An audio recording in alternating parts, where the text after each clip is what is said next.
আজকে যে গল্পটা আপনাদের কাছে বলতে যাচ্ছি সেটা আমার মায়ের মুখ থেকে শোনা।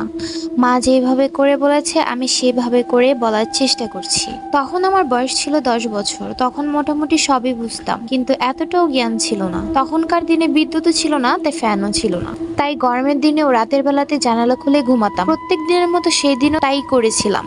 আর হ্যাঁ, তখন ছিল আমের দিন, আর আমের দিন মানে আমাদের কাছে ছিল একটি আনন্দময় সময়। ছোটরা সবাই মিলে আম কুড়াতে যেতাম আর বলতাম যে যত বেশি আম কুড়াতে পারবে সেই আজকে জিতবে। তো এই লোভে আমি একদিন ভাবলাম যে মার সাথে আম কুড়াতে যাব।